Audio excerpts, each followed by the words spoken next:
Celestial blessings, my name is Helen and today I'm going to talk about the Book of Shadows. Now, the Book of Shadows is a journal that crafters keep to record all of their rituals, all of their magical workings. They may also use it as a journal to write their thoughts and feelings.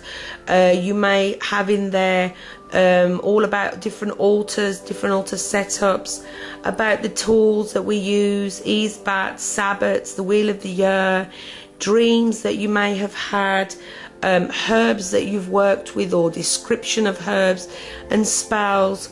And this is my Book of Shadows. I'm not going to keep that. I'm going to make a new one soon as I resonate with a book that I find I'm looking for something. And basically it's not an actual book, it's a folder, and it has these things for dividers that I use when I'm working on a specific page, and I've just decorated those. And inside, I have no problem to show you inside. I've got nothing to hide in here. I put on the side the moon phases for the year 2010. I have the charge of the goddess, and I have dividers. Now I have all about me. I talk about the sabbats, like I said before. I have about the ease bats. I have about altar tools, and I have different altar setups for the, say that's the angelic altar. And I really enjoy making the pictures because that's what I work from. Now the thing is, we don't just say, oh, I'm going to do a ritual or a spell and get to it. The first thing you need to do is you need to plan what you're going to use. So I'll give you an example. This is all about spells, rituals, formulas, brews.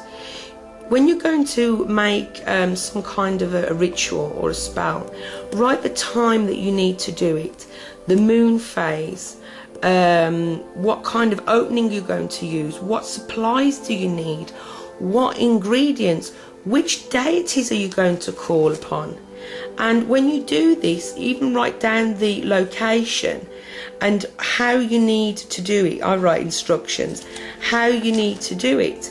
Then when you've finished, write down how you felt during that ritual. Write down how it made you feel afterwards. And then after a few weeks, write down whether or not it worked out. And if it didn't work, why do you think it didn't work? Before you do any kind of ritual, you can pull some tarot cards to see if this ritual or spell would be beneficial to you. And I also have an angelic ritual outlines. I handwrite everything on lined paper. All of these things are all about different things of how to, for healing, different phases of the moon, some spells and not many spells. I also have correspondences of signs and symbols, so that when I'm writing, I can write them in a symbol rather than having to write it all out, that, oh, it's, you know, winter time, or incense, or the besom, or the besom, however you want to say it, the different planetary symbols.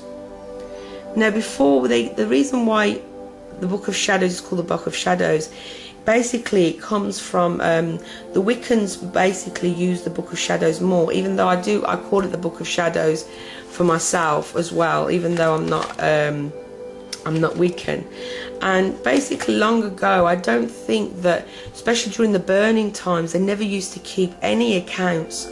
I don't think, I mean, I may be wrong, I'm just saying, they didn't really used to keep accounts. Maybe they used to draw symbols like I showed you, because if somebody found that book, they would probably get tortured and then, you know, killed, basically burnt alive, or whatever other nice things they decided they wanted to do to them. And this can be kept as an heirloom, really, a family heirloom that you can pass down to your family members. So this is all about candles and candle correspondences, how to make the mother candle. This is about herbs, which herbs are used for healing, and I started drawing the different herbs and I stopped there because I just didn't have the time. Oops. I just didn't have the time. And I also have things for, like, if I can find it, I think it's very good for you to handwrite your book of shadows. I truly believe that when we write it, it sinks in better. And when you draw your different, you draw the things like this, for example, it talks about invoking the moon energy. It sinks in, and that picture stays in your mind. So when you're doing the ritual, you're able to see how it's going to, how you're supposed to be, because you've got that image in your mind. And I think that everybody should keep a journal. It's not just of the how-tos and how to do this and how to do that.